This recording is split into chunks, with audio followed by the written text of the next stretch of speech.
Marksizm toplantılarının 4. gününde CALLİNİCOS'un konuşmacı olacağı 21. yüzyılda sol hareketler ve antikapitalist alternatif isimli toplantıya hoş geldiniz. Alex çeviriyle birlikte sanırım toplamda hani 30-35 dakika sürecek bir konuşma yapacak. Arkasından sizin sorularınız ve yorumlarınız için size söz vereceğim. CALLİNİCOS biliyorsunuz İngiltere'deki SWP'nin Socialist Worker Party'nin kurucularından, aynı zamanda bütün yayın organlarındaki birçok makaleye imza atmış isimlerden. Kendisinden 21. yüzyılla ilgili dinleyeceğimiz bu sunumda yükselen aslında Orta Doğu'daki hareketlerden Wall Street, dünyadaki diğer kapitalist ülkelerdeki hareketlere kadar birçok deneyim hakkında aslında Marksistlerin ne düşünüyor olduğunu öğreniyor olacağız. Şimdi sözü Alex'e veriyorum. RONİ'nin çevirisi eşliğinde dinleyeceğiz. Hello comrades, it's very nice to be here, participate in your Marxism. Merhaba yoldaşlar, Marksizminize katılmak büyük bir zevk. What I'm going to be talking about are the opportunities facing the anti-capitalist left at the present time.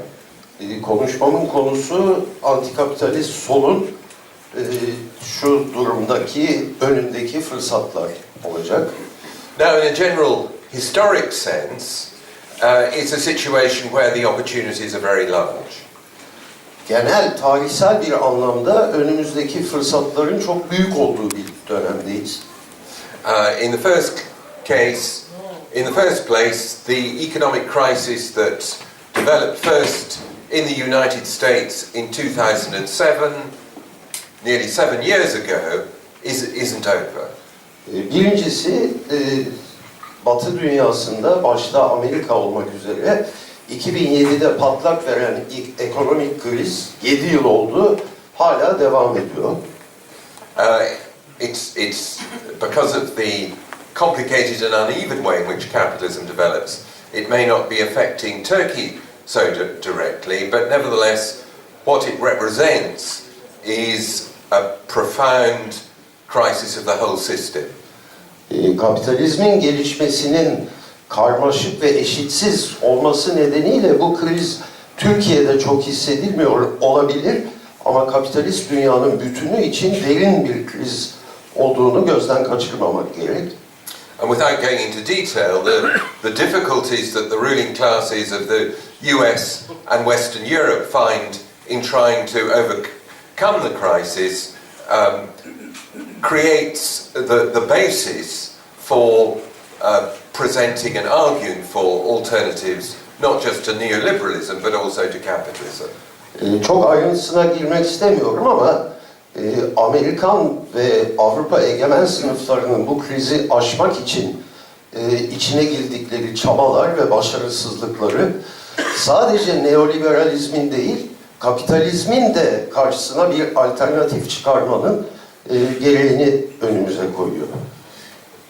But secondly, this systemic economic crisis coincides and accentuates a longer-term crisis of the capitalist political system. Ama ikincisi, kapitalizmin bu sistemik ekonomik krizi aynı zamanda sistemin siyasi bir kriziyle hem beraber gelişiyor hem de birbirlerini besliyorlar. I don't need to tell you in Turkey about political crises because you've been having a fairly spectacular one. Sizler Türkiye'de yaşıyorsunuz. Siyasi kriz kavramını çok fazla vurgulamama gerek yok. Sizler zaten çarpıcı bir siyasi krize şahit oluyorsunuz. In Europe and America, the political crisis takes a less, what should we say, melodramatic form, but it's still very serious. Amerika'da ve Avrupa'da siyasi kriz biraz daha az melodramatik bir şekil alıyor ama yine de çok derin. What we see is a trend for popular support for the mainstream capitalist parties, all the mainstream capitalist parties, to decline. Şuna şahit oluyoruz. Bütün ana akım kapitalist partilerin desteği, hepsinin desteği düşüyor. Ordinary voters become more and more detached from and alienated by the mainstream political process. Sıradan seçmenler ana akım siyasi süreçler karşısında giderek yabancılaşıyor, giderek ilgisini, ilişkisini kaybediyor. Now there are various elements that are responsible for this, but the one I want to highlight is the effect of neoliberalism on mainstream bourgeois politics.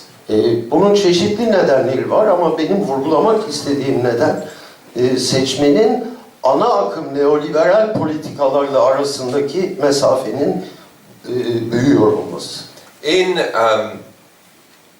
It's generally true that there is a consensus strongly in support of neoliberalism that unites the political elite, the media elite and the economic elite. Şöyle bir hem siyasi elitleri hem medya elitlerini, the political elite, the media elite and the economic elite. Ve ekonomik elitlerin arasında neoliberalizmle ilgili bir konsensüs var, bir fikir birliği var. So at the top, there's more or less unanimous support for neoliberalism. Dolayısıyla toplumun tepesinde neoliberalizm için eksiksiz tam bir destek var. At the same time as for ordinary working people, the effects of neoliberalism, particularly with the crisis, are very, very severe.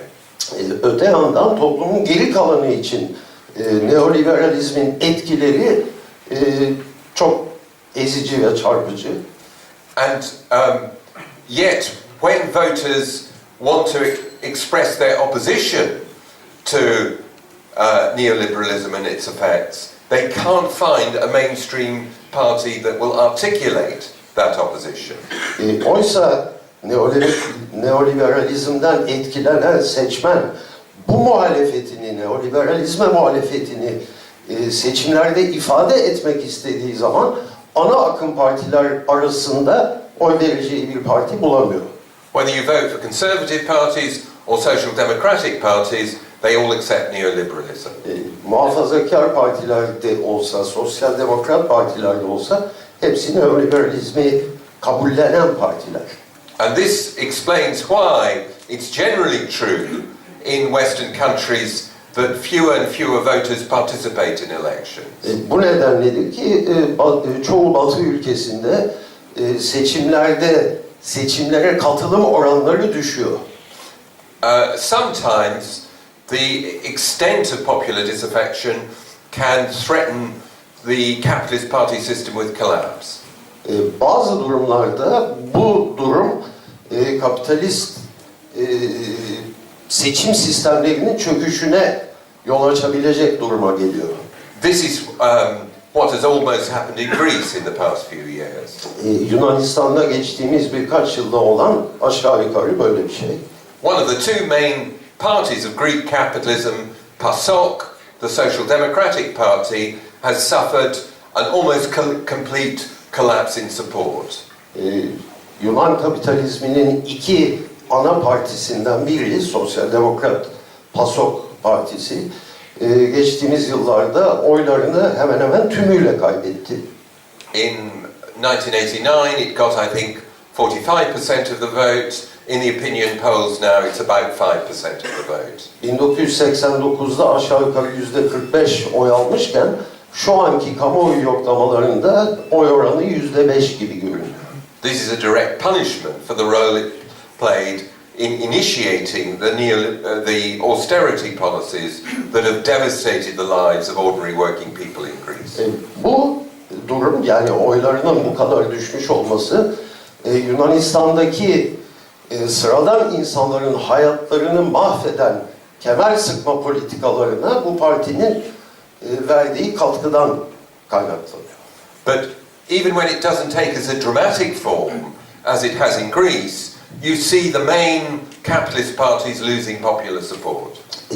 Ama Yunanistan'daki kadar çarpıcı olmadığı durumlarda bile ana akım kapitalist partilerin destek kaybettiğini görmek mümkün. That gives a very big opening for credible parties of the anti-capitalist and anti-neoliberal left to win significant electoral support. Bu durum solun antikapitalist partileri için hatırı sayılır oylar alabilme şansını yaratıyor. And we can see examples where this is happening. Ve bunun gerçekleştiği örnekler gözlemleyebiliyoruz. Again, the clearest case is Greece. Yine en çarpıcı örneği Yunanistan. In Greece, the Syriza, the coalition of the radical left, an anti-neoliberal party, has effectively replaced PASOK as the party of the urban working class. Yunanistan'da Syriza, yani antikapitalist ve anti-neoliberalizm temsil eden parti, PASOK'un hemen hemen tümüyle yerini almış durumda. Syriza is now, in the opinion polls, either number one or number two in the parties. Kamuoyu yoklamalarında Syriza ya birinci ya ikinci olarak görünüyor bütün partiler arasında. Now we can see other examples of that on a less spectacular scale. For example, in Germany, Die Linke, the left party, has established itself as a national political party with, I can't remember, something like 50 deputies in the federal parliament. Başka örnekleri de var. Yunanistan'daki kadar göze çarpıcı örnekler olmasa da, örneğin Almanya'da sol parti, Die Linke, ciddi yerleşik bir parti haline geldi. 50'den fazla milletvekili var. Unfortunately, this isn't a general phenomenon. Ama maalesef bu genel bir olgu değil. Very often, it's parties not of the radical left, but of the populist right who are able to exploit the crisis of the existing party system. Birçok durumda mevcut parti sisteminin sorunlarından yararlanan partiler radikal solun partileri değil, popülist sağın partileri olabiliyor. In the recent Hungarian elections, Jobbik, which is a fascist party, got, I think, 21% of the vote. Macaristan'da yakın geçmişte olan seçimlerde faşist bir parti olan Jobbik, hani 21%. %21 oy aldı. In France, another fascist party, the National Front, may come top in the European elections. Fransa'da yine faşist bir parti, Ulusal Cephe, Avrupa seçimlerinde birinci parti olma ihtimali var. In Britain, the UK Independence Party, which isn't a fascist party but is xenophobic, anti-immigrant, anti-European, may again come top in the European elections next month. İngiltere'de UKIP, Birleşik Krallık Bağımsızlık Partisi, faşist bir parti değil ama göçmen düşmanı, yabancı düşmanı bir parti. Onun da önümüzdeki Avrupa seçimlerinde birinci parti olma ihtimali var. So we have to, at the same time, have a sense of the way in which the combined economic and political crisis gives openings for the radical left, but also to understand why it isn't always the radical left that takes advantage of these possibilities. Dolayısıyla şunu kavramaya çalışıyor olmamız gerekir. Radikal solun önünde ciddi fırsatlar var ama bu fırsatları değerlendiren her zaman ve kaçınılmaz olarak radikal sol olmuyor. Now, sometimes people on the left, they take a kind of false consolation from this situation. Bazen soldaki bazıları bu durumdan sahte bir teselli çıkarıyorlar. They say, who needs political parties anyway? Şöyle diyorlar, ya politik partilere ne ihtiyaç var ki zaten? We have strong mass social movements and they are sufficient to challenge capitalism. Güçlü toplumsal hareketlerimiz var ve bunlar kapitalizme karşı çıkmak için yeterli. They point to Tahrir Square in Egypt, to Gezi Park just round the corner here in Istanbul, to the Occupy movement, to the 15th of May movement in Spain. Böyle diyenler Tahrir Meydanı'nı işaret ediyorlar. Hemen buradaki Gezi Parkı'nı işaret ediyorlar. 15th of May is what? Spain. İspanya'daki 15 Mayıs hareketini işaret ediyorlar ve bunlar yeter. Partilere ne gerek var ki diyorlar. The problem is, if we look at the experience of those movements, they prove absolutely the opposite of the idea that we can sustain, that the left can abstain from political interventions and political struggles. Sorun şu, bu hareketlere baktığımız zaman bu hareketler tam da solun siyasi süreçlerin dışında kalabileceği, başka türlü işler yapabileceği iddiasının tersini kanıtlıyorlar. In Egypt, for the first at least year and a half of the revolution, the activists who initiated the revolutionary process thought all was necessary was the movement on the streets, and they abstained in particular from the electoral process that was developing after the revolution. Örneğin Mısır'da devrimin özellikle ilk 1,5 yılı boyunca meydandaki önde gelen aktivistlerin pek çoğu aynen böyle düşünüyorlardı ve dolayısıyla gelişmekte olan siyasi süreçlerin, seçim süreçlerinin dışında kalmayı tercih ettiler.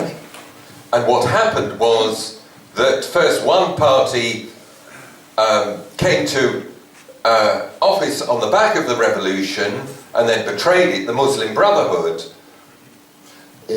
Ama bunların sonucunda şöyle bir şey oldu. Önce bir parti devrimin yarattığı dalganın üzerinden iktidara geldi ve ondan sonra devrime ihanet etti, yani Müslüman kardeşler. And then other parties, supposedly secular, nationalist and leftist parties, then betrayed the revolution themselves by supporting what became a military coup last summer. Ondan sonra başka partiler, sözde sol, seküler olan partiler de devrime ihanet ettiler. Şöyle ihanet ettiler: Müslüman kardeşleri deviren askeri darbeyi destekleyerek. The experience of Gezi Park shows that just having a big movement on the streets doesn't necessarily change the configuration of politics at a national level. Gezi de zaten tam bunu gösteriyor. Sokaklarda kitlesel bir hareketin olması kendi başına siyasi süreçleri etkileyemiyor.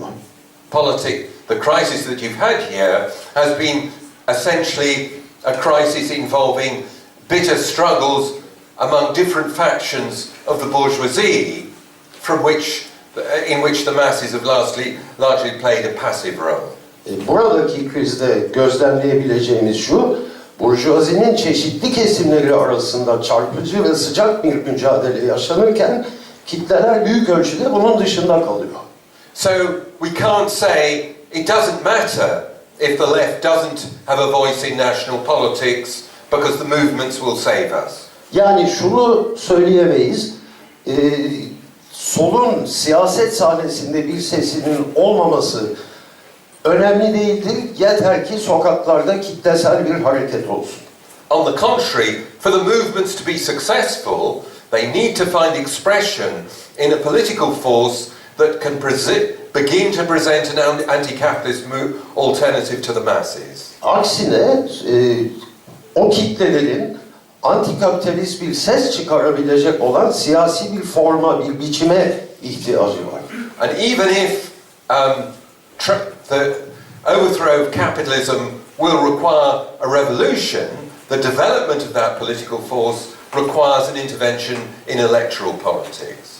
Kapitalizmin devrilmesi evet bir devrimle olacaktır ama o sürecin siyasi bir requires what? God, I can't remember now. It requires that the political force intervenes in electoral politics to present an O alternative. süreçte seçim süreçlerine, parlamenter süreçlere müdahale eden bir güce de ihtiyacı var hareketin. So it's very important to ask, why isn't there a stronger voice for the anti-capitalist left in politics at the present time?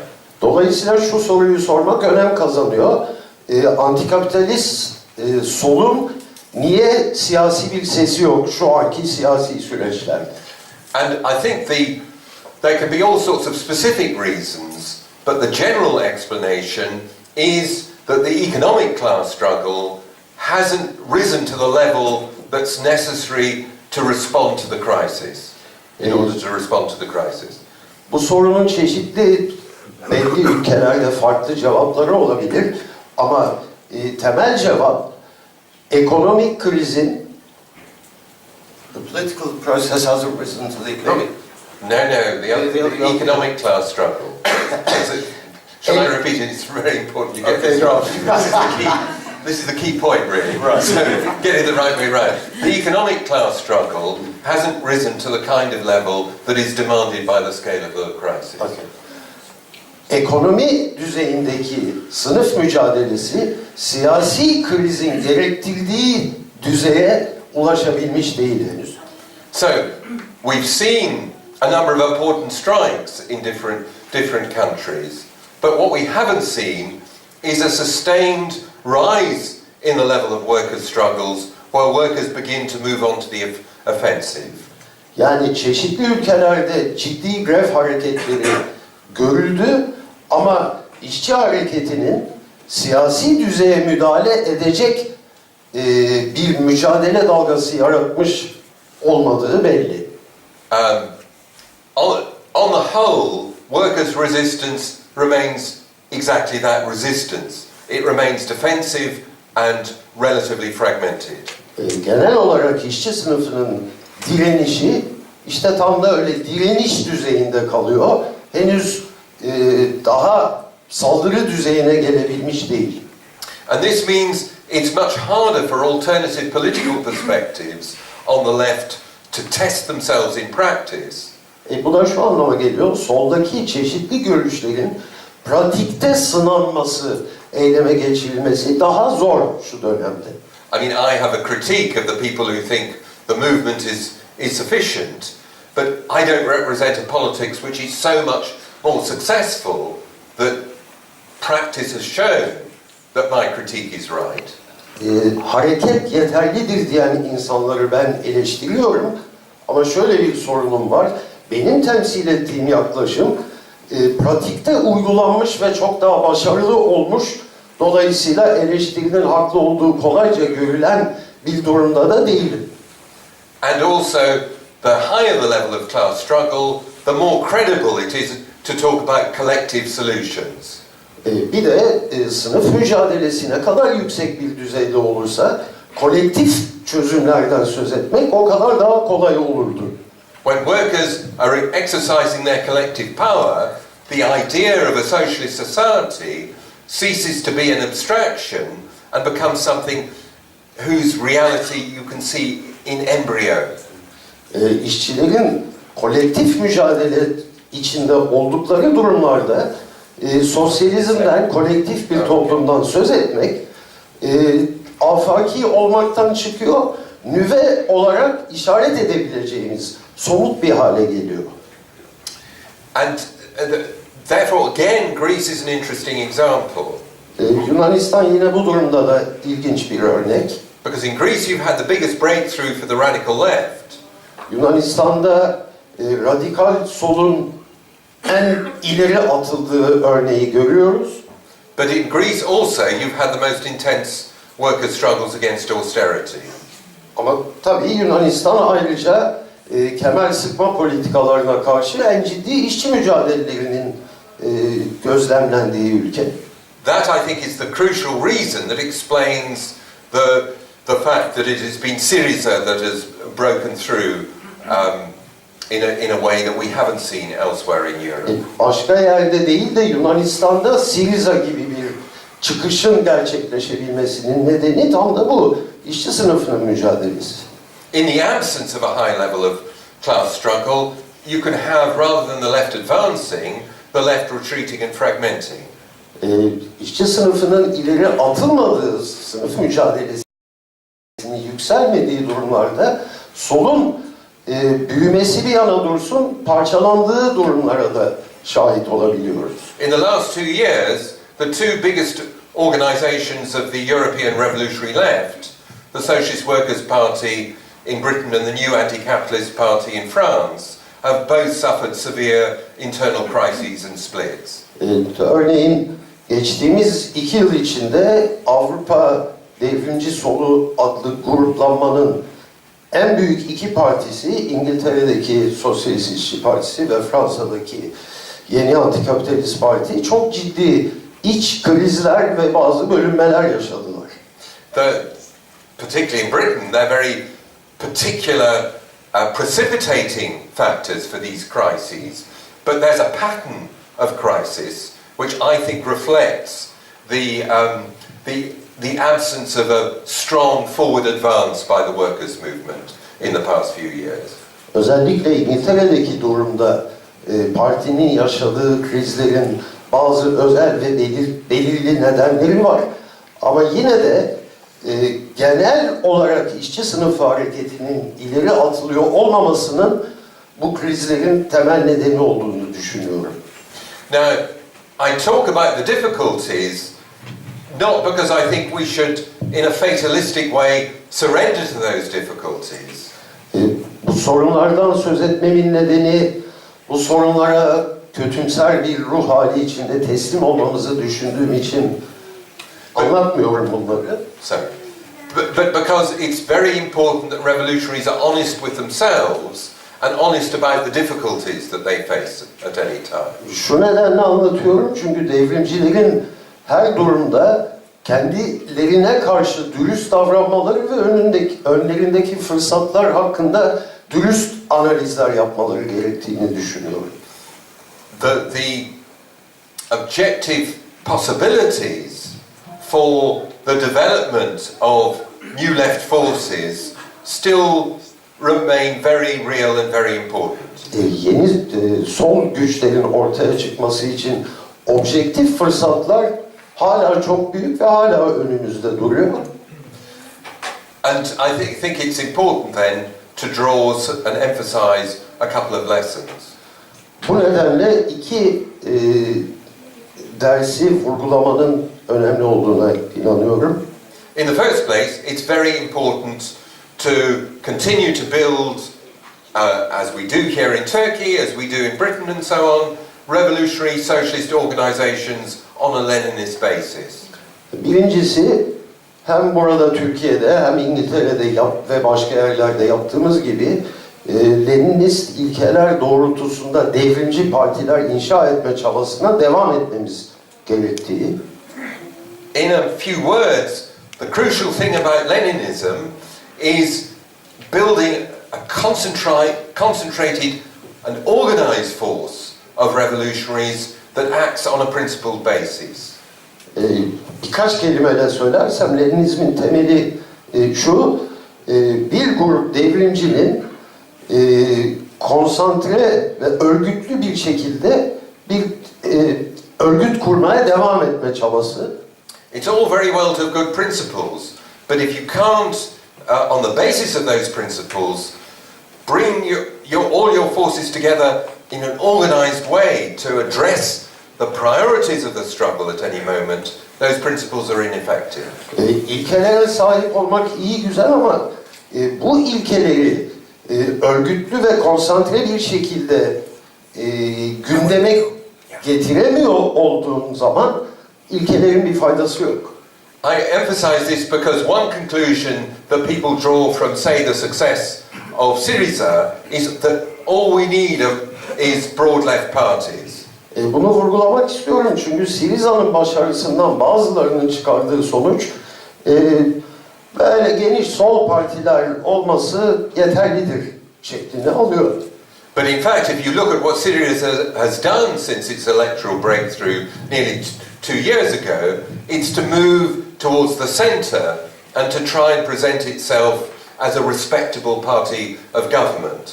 Bu önemli çünkü Syriza'nın son 2 yılda, yani o seçim başarısını kazandıktan bu yana yaptıklarına baktığınız zaman giderek merkeze yaklaşmak şeklini alıyor yaptıkları. And that move to the right was made easier by the weakness of organized revolutionary forces within Syriza. Ve Syriza'nın merkeze yanaşmaya çalışması, sağa kayıyor olması, ülkede devrimci örgütlerin zaafı bu işi daha kolay hale getiriyordu. But at the same time as continuing to build revolutionary organization on Leninist principles, we need to take whatever opportunity there is for building a broader left.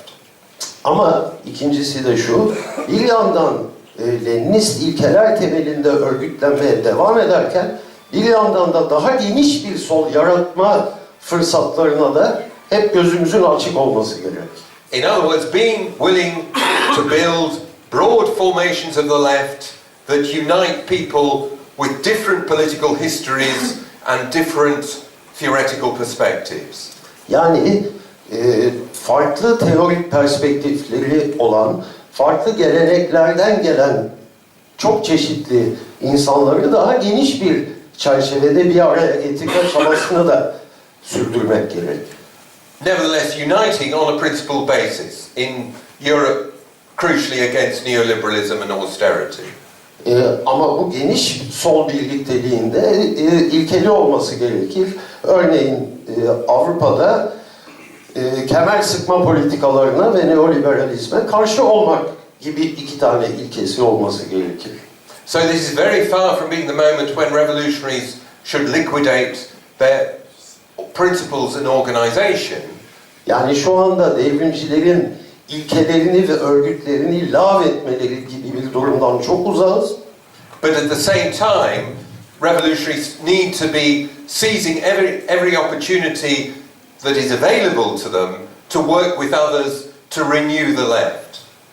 Ama aynı zamanda devrimcilerin mümkün olan en geniş şekilde birlikte çalışabileceği insanlarla birlikte çalışması da önemli. Because this is a situation which the left has a historic responsibility. Çünkü solun önünde şu anda tarihsel bir sorumluluk duruyor. We have a duty to ensure that the masses aren't just confronted with the established parties and the populist right. Kitlelerin seçenek olarak önlerinde sadece ana akım partilerin ve popülist sağ partilerin olmamasını sağlamak gibi tarihsel bir sorumluluğumuz var. We have to ensure that working people have the kind of left-wing political alternative that they need and that they deserve. Emekçi kitlelerin ihtiyaçları olan ve hak ettikleri sol bir alternatife de sahip olmalarını sağlamak zorundayız.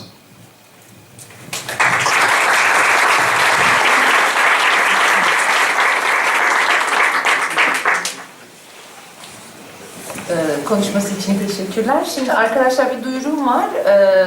CALLİNİCOS'un standta satılan aslında 3 tane kitabı var. Marx'ın Devrimci Fikirleri, Antikapitalist Manifesto ve Toplum Kuramı. Standlarımızdan edinebilirsiniz. Şimdi sizin soru ve yorumlarınızı alacağım ama birazcık geç başladığımız için aslında çok fazla kişiye söz vermeyeceğim. Kısa kısa olabildiğince çok insan konuşabilirse güzel olur. Bazı Avrupa ülkelerinde radikal solun ve popülist sağın Avrupa Birliği'ne karşı olmakta birleştikleri gibi bir gözlem var. Ne ölçüde doğru bu gözlem? Biz Türkiye'de çok derin bir politik kriz yaşıyoruz ve burada da sınıf mücadelesi bırakalım geri düzeyi sıfır düzeyinde. Çünkü Avrupa'da olduğu gibi Türkiye'de işçi sınıfında örgütleri yok, sendikaları yok, tepeden tırnağa örgütsüz bir durumdayız. Alex Yoldaş'ı dinlerken aklıma geldi. Durmadan işte her gün bu ülkedeki sosyalistler kalkıp ya Türkiye'de ne kadar acayip bir ülke işte öyle yapamıyoruz. Yani bütün olan bitenleri Türkiye'ye özgüymüş gibi algılıyorlar. Oysa anlatılan senin hikayendir. Önermesinin ne kadar gerçek olduğu Alex CALLÍNİCOS'un Avrupa'daki hareketlerin sorunları üzerine anlattıkları. Çünkü bunlar bizim de sorunlarımız. Dürüst olmak gerekir dedi. Devrimcilerin dürüst olması gerekir dedi. Bence biz de dürüst olmalıyız. Çünkü büyük bir politik kriz yaşıyoruz. Türkiye işçi sınıfı içerisinde AKP gibi bir parti güçlü, hem neoliberal sağ popülizm uygulayan bir parti, hem de sosyal sol olmadığı için sol popülizm yer yer uygulayan bir parti. Ve neredeyse solun, sosyalist solun, radikal solun işçi sınıfı içerisinde hiçbir gücü yok, temsil yeteneği yok ve bir seçim kampanyasını geride bıraktık. Biz HDP'nin içinde disiplinler olarak çalıştık. HDP'yi bir eylem birliği olarak gördüğümüz için çalıştık. Bu yüzden devrimcilerin dürüst olması gerekir. Mücadele parlamenter alana sıkıştırılabilecek bir durumda değil ve bize kimse hiçbir şeyi böyle, Kürt halkının mücadelesi yukarıdan bir hediye paketi gibi bize bir şey indirmeyecek. Kendi işçi sınıfımız içerisinde örgütlenmeliyiz. Biz disip olarak tam da bunu yapıyoruz. Geniş eylem birlikleri kuruyoruz. Çok farklı fikirdeki aktivistlerle birlikte oluyoruz ama kendi örgütümüzü inşa ediyoruz. Açık ki bugün örgütte olan, geleneği olan, ideolojisi olan güçler kazanacak. O yüzden hepinizi disipe üye olmaya davet ediyorum. Tüm dünya çok büyük hareketlerle sarsılıyor. Biz buna epey zamanda dışarıdan bakıyorduk. Dışarıdaki hareketler, Yunanistan'daki, İsmail'deki hareketlere bakıyorduk. Ancak Gezi ile beraber küresel antikapitalist dalganın bir parçası olan bir hareketi Türkiye'de deneyimleme şansı oldu. Ancak seçimlerden sonra baktığımızda birçok insanda bir hayal kırıklığı görüyoruz. Gezi'den sonra neden bir temelli bir değişim yaşanmadığına dair. Bunu daha iyi gösterdiği bir şeyi ve manipüle edilmiş bir gerçeği gördüler. Eğer orada çok daha güçlü bir şekilde bulunabilseydi devrimci sol, bugün çok daha güçlü bir muhalefet ve çok daha özgürlükçü bir muhalefet yaratmak mümkün olabilirdi. Bu da ancak bir örgütün varlığıyla mümkün. Avrupa'ya baktığımızda sol reformizmin bir yükselişini görüyoruz. Yunanistan'da Syriza, Almanya'da Die Linke aslında reformist partiler ve bu partilerin sağa çekmesini engellemenin, halkların gerçekten kökten bir dönüşüme geçmesinin ve hayal kırıklığına uğratmamalarının önündeki tek güç gerçekten dünya çapında devrimci partinin inşa edilmesidir. Ancak bu şekilde sürekli kendilerine oy verenlere ihanet eden reformist partilerden kurtulabiliriz. Ancak bu sayede gerçek özgürlüğe kavuşabiliriz diyor. Ve bu yüzden tüm dünyada Alex'in de belirttiği gibi devrimci partiyi inşa etmek gerekiyor. Teşekkürler. Merhaba, benim 2 tane sorum olacak. Birincisi Syriza'nın sağa çektiğinden bahsetti Alex Bey. Şimdi Syriza'nın sağa çekmesi derken, Syriza'nın içinde Avrupa Birliği konusunda bir kafa karışıklığı vardı en son seçimlerde. Siz bu kafa karışıklığının şu anda ne durumda olduğunu yani görüyorsunuz ya da bu yani Avrupa Birliği acaba bir alternatif, yani eğer Syriza seçimleri kazanırsa Avrupa Birliği'nde kalmayı mı tercih edecek sizce? Bu birinci sorum. İkincisi de şu, genellikle kemer sıkma politikalarının sol için kötü olduğu ya da yani solla özleşmediği şeklinde bir görüş var. Bunun tabii temel nedeni kemer sıkma politikalarının hep acısının işçi sınıfı tarafından hissediliyor olması, ama aslında kemer sıkma politikası özellikle Yunanistan örneğiyle baktığımızda işte zenginlere daha fazla vergi konması veya askeri harcamaların kısılması olarak da tezahür edebilir. Şimdi böyle baktığınız zaman acaba kemer sıkma politikalarına karşı olma durumunu solla özleştirmek doğru bir konum mudur? Bunu sormak istiyorum. Peki sosyalist partilerde partiden ziyade bir community ya da cemaat, kulüp, dernek gibi bir örgütsel yapılanma var. Ve bu ideolojik olarak da bence etkili oluyor. Leninist prensip ya da işte sosyalist bir partinin bu sokaktaki hareketlere hazırlıklı hale gelememesini sağlıyor Türkiye'de. Siz bu çelişkiyi bu Gezi'den sonraki umutla Türkiye'de sosyalist partilerin yani Leninist prensiplere her zaman inanmasalar, yani çünkü çok çeşitli bir şeye sahip, yani farklılıkları var hepsinin. Bunu aşabileceğini düşünüyor musunuz? Yani bunun için yakın dönemde bir umut var mı? Çünkü parti olma yapısından ziyade komüniteler. Merhaba, ben şey söyleyecektim. Bu Lenin ulusların kaderlerini tayin hakkında bahsederken proletaryanın birlikteliği ve dayanışması için ilk önce orada bulunan hakların kendi ulus olmalarından dolayı belirlenen haklara sahip olmasını belirtir. Bunu Türkiye babında düşündüğümüz zaman Türkiye'de sol hareketin iktidara gelememesinde ve başarısız olmasında Türkiye'de özellikle Kürt özgürlük hareketinin ulusluluktan kaynaklanan haklarının verilmemesinden kaynaklandığını düşünebilir miyiz acaba? Okay, first of all, on the question of austerity, someone said that is it really an attack on working people? Kemer sıkma politikalarıyla başlayayım. Birisi bu politikalar gerçekte işçi sınıfına bir saldırı mıdır gibi bir şeyler söyledi. It can involve, for example, reducing defence spending. Örneğin kemer sıkma politikaları askeri harcamaların kısılması anlamına gelebilir dedi.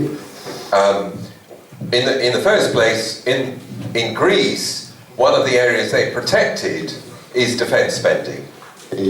Birincisi şu, Yunanistan'da bütün kısıtlamalardan muaf tutulan alan askeri harcamalar. In fact, Greece has, in Greece, defence spending relative to the size of the economy is among the highest in Europe. Gerçekte Yunanistan'da ekonominin bütününe kıyasla, bütçenin bütününe kıyasla askeri harcamalar oransal olarak Avrupa'nın en yüksek olanlarından biri. Which gives you an indication of where the priorities of the ruling class are. Bu tabii egemen sınıfın önceliklerinin neler olduğunun bir işareti. But unquestionably, the general thrust of austerity is to force the burden of the crisis onto the working class. Şu konuda hiçbir kuşkumuz olamaz. Kemer sıkma politikalarının ana amacı krizin faturasını emekçilerin sırtına yüklemek. You have more of a quarter of the working population unemployed in Greece and Spain. You have huge cuts in social services, in pensions, in wages. If that is directed against the working class, I don't know what is. Yunanistan'da ve İspanya'da işsizlik %25 dolaylarında bütün ülkelerde kamu harcamaları, sosyal harcamalar, ücretler kesiliyor. Bunlar çok açık ki işçi sınıfına doğrudan saldırılar. Okay, secondly on the European Union. İkincisi Avrupa Birliği hakkında. This is a complicated question. Bu karmaşık bir mesele. It's necessary to start from an understanding that the European Union is nothing about avoiding war or anything like that. It's a means through which the capitalist classes in Europe cooperate in order to strengthen themselves against their rivals and against their working classes. Önce şunu kavramak gerekir. Avrupa Birliği'nin savaşları engellemek filan veya buna benzer herhangi olumlu bir şeyle alakası yoktur. Avrupa Birliği, Avrupa egemen sınıflarının hem rakiplerine karşı hem kendi işçi sınıflarına karşı bir işbirliği kurumudur. And more specifically, the Economic and Monetary Union, the Euro and so on, are a way of hardwiring neoliberalism into the political economy of Europe. Ekonomik ve mali politikaları ise çok açık ki neoliberalizmi Avrupa ekonomilerinin ayrılamaz bir parçası haline getirme çabasından ibarettir.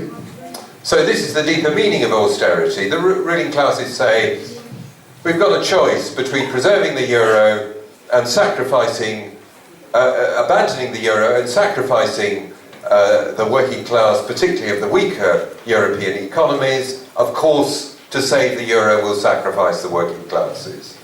Egemen sınıfların şöyle bir iddiası var. Ya euroyu, para birimini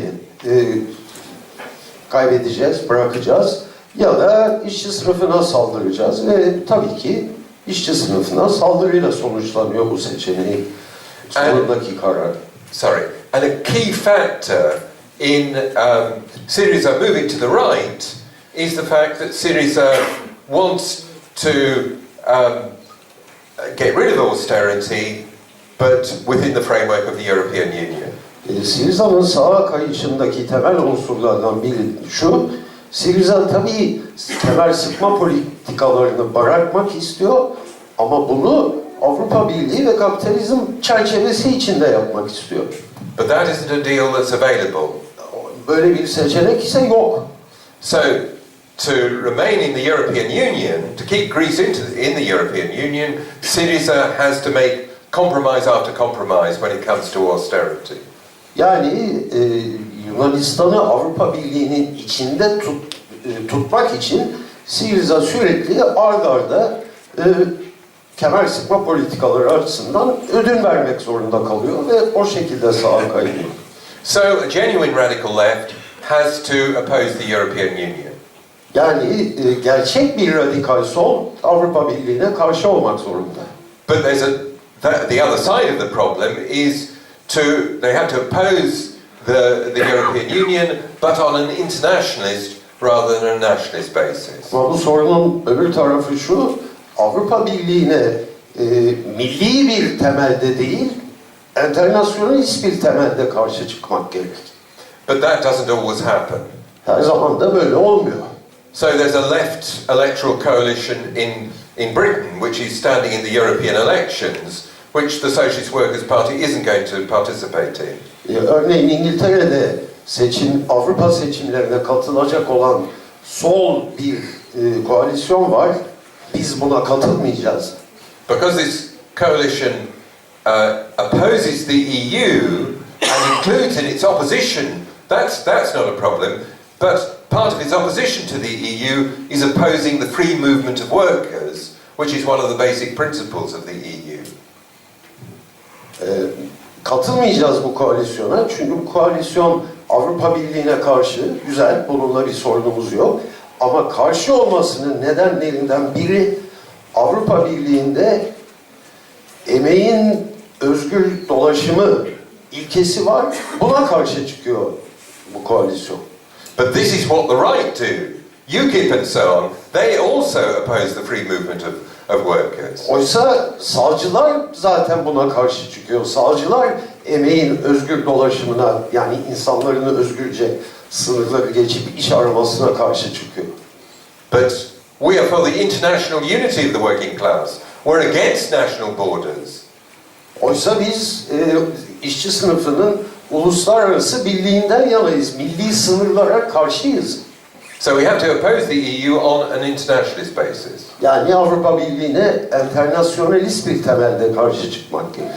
On the question of the relationship between the national struggle and the class struggle, no, I don't believe it's the unresolved Kurdish question which explains why there's a low level of struggle here in Turkey.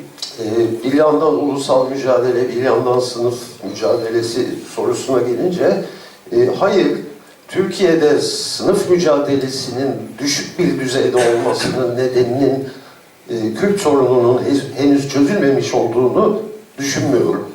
I think the fact that there's an unresolved national question has a limiting effect on the development of left politics in Turkey, but that doesn't explain why there's so few strikes in Turkey. Ulusal sorunun henüz çözülmemiş olması solun siyasi durumu üzerinde etkili oluyor ama sınıf mücadelesinin geri düzeyde olması, grevler olmaması filan bunları izah ediyor değil.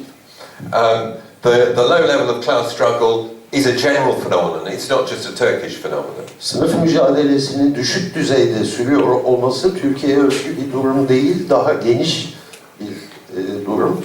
And I think, putting it very briefly, it's partly to do with the disorganizing effects of neoliberalism on the working class, but partly to the cumulative effect of the defeats that workers have suffered.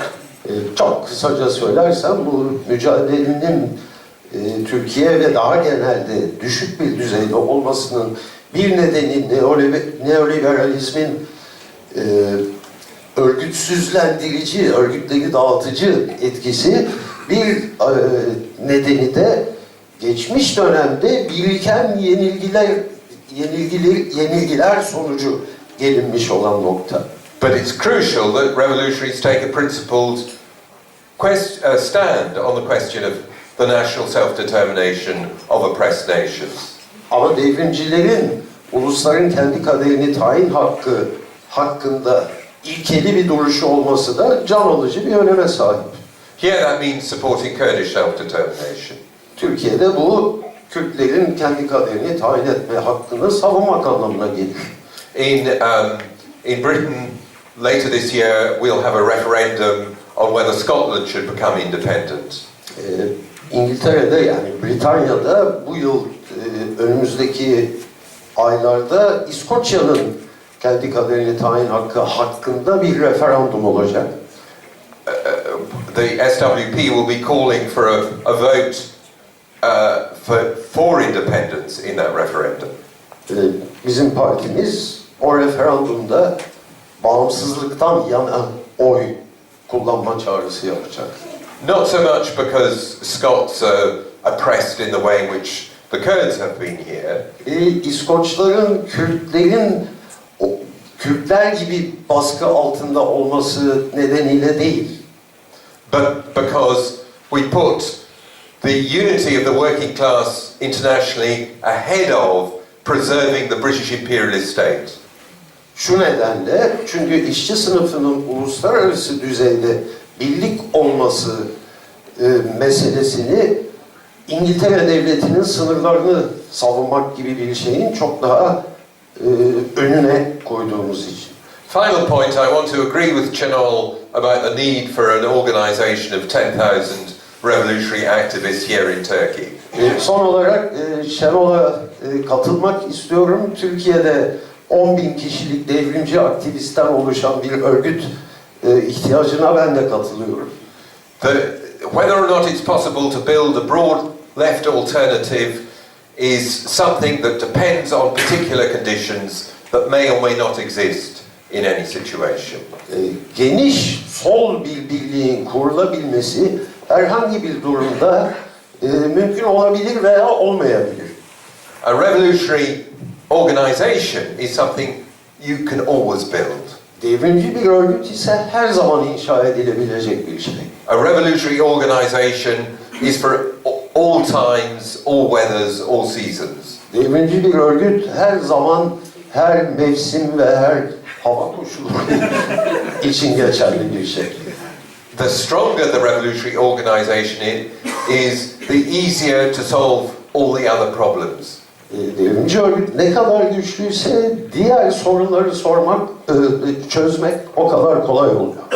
So anyone here who is badly mistaken enough not to be a member of DİSİP, you should correct this mistake immediately. Aranızda disipli olmama hatasını yapmakta olan varsa rica ediyorum hemen bu hatayı düzeltin.